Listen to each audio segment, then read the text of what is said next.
करते हैं पोजीशंस के बारे में, एनाटॉमिकल पोजीशंस के बारे में कि एक ओटी टेक्नीशियन को सभी प्रकार की पोजीशंस का पता होना चाहिए, क्योंकि ओटी में अपन पेशेंट को कई प्रकार की पोजीशन देते हैं। अकॉर्डिंग टू सर्जरी अपन पोजीशंस चेंज करते हैं पेशेंट की। तो अपन बात करते हैं सबसे पहले एनाटॉमिकल पोजीशन की। एनाटॉमिकल पोजीशन क्या होती है? इसमें पेशेंट एकदम सामने की तरफ खड़ा होता है, उसका फेस सामने की तरफ होता है, जो उसकी नजरें हैं वो भी सामने की तरफ होती हैं, और जो पैर हैं उसके जो टखने हैं वो एक दूसरे से टच होते हैं, और जो आगे की तरफ जो पंजे हैं वो थोड़े से खुले हुए होते हैं, और जो हथेलियां हैं, हाथ हैं, जो पार्श्व में यानी लेटरल साइड में एकदम सामने की तरफ सीधे होते हैं। ये एनाटॉमिकल पोजीशन होती है। अब अपन बात करते हैं दूसरी पोजीशन की। जो नेक्स्ट पोजीशन की अपन बात करें, जो सुपाइन पोजीशन है, सुपाइन पोजीशन की अपन बात करें, जैसे पेशेंट बेड पे लेटा हुआ है, पीठ के बल पे पेशेंट को लेटाते हैं। ये पेशेंट है, मानो आप सपोज करो पेशेंट है और ये पीठ के बल पे लेटा हुआ है, इसके हाथ दोनों साइड में जो है वो फ्लेक्स करके नीचे की तरफ ऊपर की तरफ में होगा, ये है सुपाइन पोजीशन। अब इसी की अपोजिट पोजीशन अगर अपन बात करें तो वो है प्रोन पोजीशन। प्रोन पोजीशन में क्या होता है? जैसे ये बेड है, पेशेंट उल्टा लेटा हुआ होता है, मुंह के बल, यानी कि मुंह इसका नीचे की तरफ में होता है, फेस इसका नीचे की तरफ होता है, और ये पेट के सहारे लेटा हुआ होता है।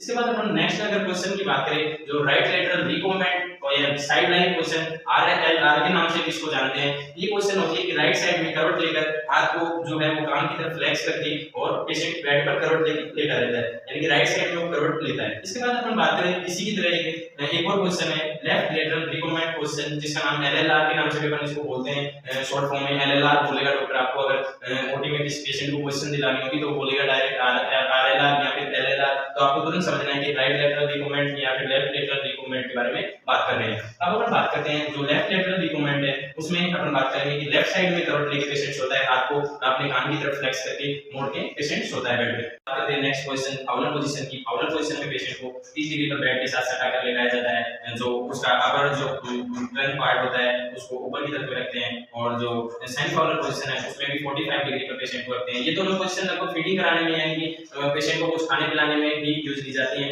और कई बार पेशेंट को ठीक से सांस नहीं आता तो उस टाइम पे ये पोजीशन दी जाती है। इसके बाद अपन बात करते हैं नेक्स्ट पोजीशन लिथोटोमी पोजीशन। ये लगभग पेल्विक जो एग्जामिनेशन करनी होती है उसमें दी जाती है, पेल्विक एग्जामिनेशन के दौरान ये पोजीशन यूज की जाती है। तो लिथोटोमी पोजीशन में सबसे पहले जो पैर हैं उनको थाई की तरफ फ्लेक्स किया जाता है, और जो थाई है उनको चेस्ट की तरफ फ्लेक्स किया जाता है, और इस प्रकार जो लोअर लिम्ब है उसको फोल्ड कर दिया जाता है। जो लिथोटोमी पोजीशन है उसमें लोअर लिम्ब फोल्ड हो जाते हैं। इसके बाद अपन बात करते हैं नी चेस्ट पोजीशन की। नी चेस्ट जो पोजीशन है उसमें जो अपने जो घुटने हैं यानी नी है उनको चेस्ट की तरफ में फ्लेक्स कर दिया जाता है। और इसके बाद अपन बात करें लास्ट पोजीशन जो टेंडलबर्ग पोजीशन है। टेंडलबर्ग पोजीशन में अपन पेशेंट को बेड पर सर को जो है वो नीचे की तरफ करते हुए तथा पैरों को ऊपर की करते हुए बेड पर पेशेंट को लेटाते हैं। जैसे पेशेंट का सर नीचे की तरफ है और पैर ऊपर की तरफ है, ये बेड के सारे लेटा हुआ है। ये लगभग उन पेशेंट के लिए यूज की जाती है जो मेंटली डिस्टर्ब है या फिर उन्हें कोई दिमाग से कोई परेशानी है, ऐसे पेशेंट के लिए टेंडलबर्ग पोजीशन यूज की जाती है।